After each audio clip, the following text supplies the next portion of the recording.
We are wrapping up the night talking about the resettlement of Afghan refugees here in Nashville and really all across Tennessee. Wonderful guest who has joined us tonight, Louisa Saratora with the Tennessee Office for Refugees.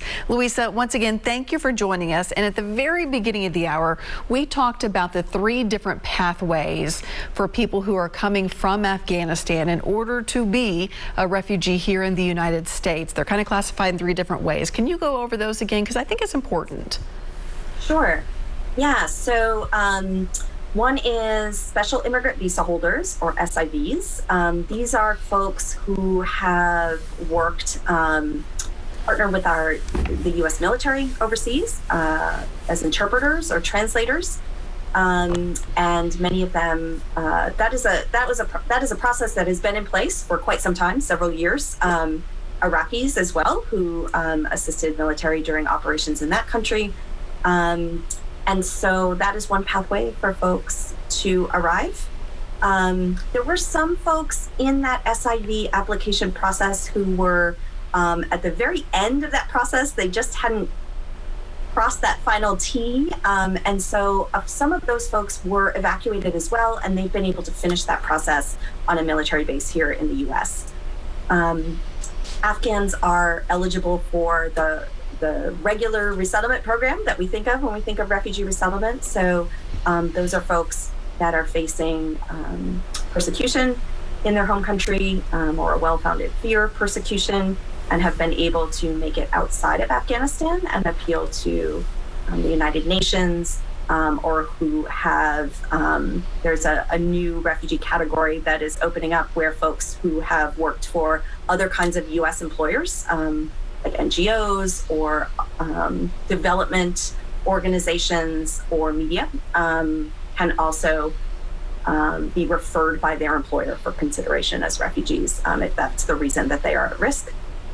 And then there's a group of Afghans that are probably what most of us have been hearing about lately, which are a group of folks who didn't have the opportunity to participate in either of those programs. Either they did not meet the work time qualification. For SIV, you have to have been employed for at least a year. So maybe folks that didn't meet that qualifier, or folks that weren't able to avail themselves of the refugee program outside of the country, who were at risk and were evacuated by US military flights for those reasons. They are being they received vetting and processing assistance overseas at US-run military bases, and then those that were deemed admissible for significant humanitarian reasons have been travel onto the US and are being housed and served right now on military bases in the US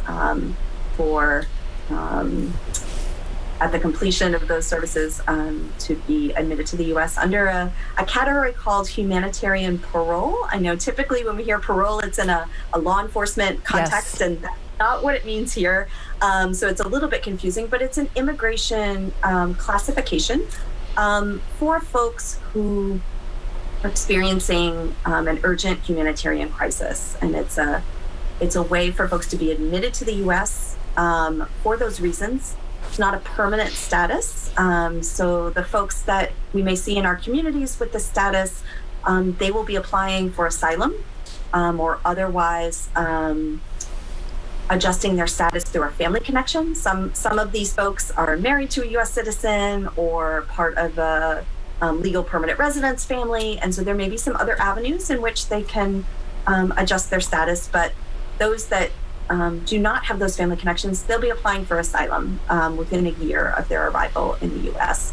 So it's a way for folks to be admitted to the US for their own safety. And they'll receive work authorization as well. They're applying for that at the bases. And so they will have a means to enter our local workforces and be self-sustaining while they're awaiting that adjudication of status.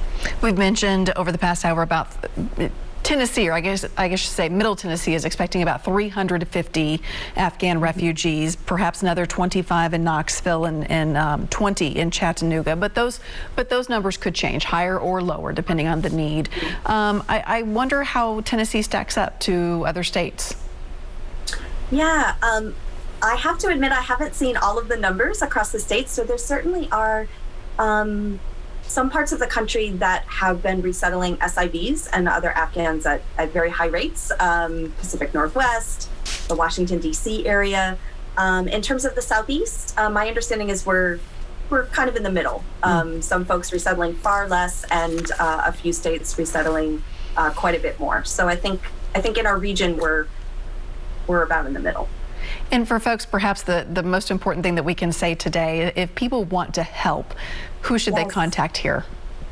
Yeah, so you can contact Catholic Charities or the Nashville International Center for Empowerment directly. They both have great information on their websites about how to sign up to volunteer or make a donation or request more information. Our website is tnrefugees.org, and we have some compiled information as well as contact information for any refugee serving agency that we partner with in the state. That's great. And then there are lots of community organizations that are doing work as well. So Louisa, thank you. You have been a wealth of knowledge, and we so appreciate your time this evening and your wisdom as well. So thank you for joining us. When we come back, we will wrap things up. I will tell you what's on tap for the rest of the week.